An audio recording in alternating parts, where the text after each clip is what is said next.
Bonjour à tous. Mon nom est Chabi Yaye. Je suis le secrétaire aux relations extérieures du Parti Les Démocrates.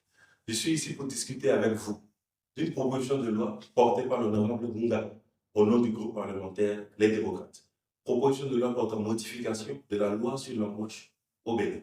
En effet, cette loi a été votée en 2017 pour, je cite, rendre plus flexible le marché de l'emploi et du travail au Bénin. Mais en réalité, nous avons assisté à une précarisation des emplois et une paupérisation de la jeunesse. Rappelons quelques dispositions problématiques de cette loi sur l'embauche. L'article 9, qui régit la période d'essai, stipule que la durée de la période d'essai est déterminée en fonction du délai nécessaire pour mettre à l'épreuve le travailleur. Cet article, trop flou, vague, n'encadre pas la période d'essai, laissant le choix total aux employeurs de décider du temps qu'il faut pour tester un travailleur. Nous avons donc inséré une disposition qui encadre ces périodes d'essai en fonction de la typologie de l'emploi. L'article 13 stipule que le contrat de travail à durée déterminée peut être renouvelé indéfiniment. Cette disposition précarise l'emploi, car il n'y a pas d'incitation à signer des contrats de travail indéterminés. Comment les jeunes pourront obtenir un prêt dans un établissement financier pour construire la maison? Comment vont-ils avoir cette tranquillité d'esprit pour se projeter dans le futur? Nous souhaitons retrouver un texte équilibré en proposant que les CDD ne pourront plus excéder 2 ans et ne pourront être renouvelés qu'une seule fois. Sans oublier l'article 29 qui dit que si le licenciement est survenu pour un motif légitime, sans observation de la formalité de notification de la rupture, ce licenciement, irrégulier en la forme, ne peut être considéré comme abusif.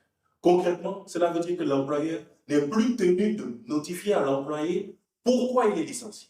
Il peut juste être condamné à payer 2 mois de salaire pour ne pas avoir respecté la forme.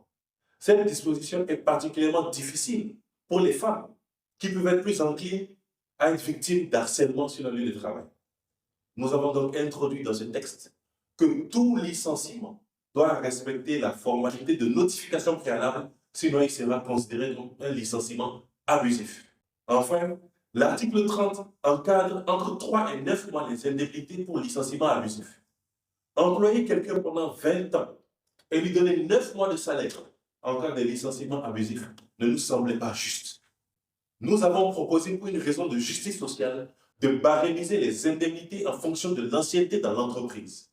Sans oublier que cette loi n'aborde pas les nouvelles réalités du télétravail qui méritent d'être encadrées avec la reconnaissance du droit à la déconnexion.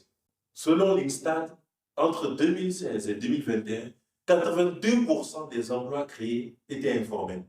Ce texte n'a donc pas réussi à changer la structure de notre économie dominée par le sous-emploi.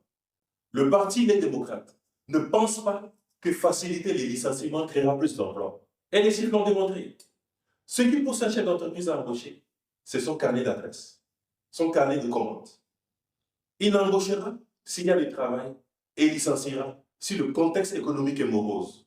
Notre option sera plutôt de renforcer les petites et moyennes entreprises pour qu'elles aient du travail à travers un accès privilégié à la commande publique. Imposer aux entreprises étrangères le fait de s'associer avec des PME locales sur les grands travaux et d'autres mesures que nous partagerons avec vous dans notre projet de société dans les prochains mois. En résumé, redonner le pouvoir aux entrepreneurs béninois pour créer de l'emploi. Dans les faits, le Parti Les Démocrates plaide pour une loi du travail unique qui réglerait les incohérences du Code du travail et de la loi sur l'embauche. Le Parti Les Démocrates est minoritaire au Parlement. Vous vous demandez pourquoi alors faire ce combat qui peut sembler perdu d'avance? Parce que le Bénin s'est déjà engagé devant le Comité des droits de l'homme lors de l'examen périodique universel de 2023 à changer ce texte. Notre initiative vise à aider notre pays à respecter ses engagements internationaux. C'est l'occasion ici de féliciter toutes les organisations de la société civile qui travaillent pour que ces engagements librement pris soient tenus. Le Parti Les Démocrates est à votre service. Et nous travaillons pour un projet alternatif pour un Bénin plus juste, soucieux du devenir de sa jeunesse. À bientôt.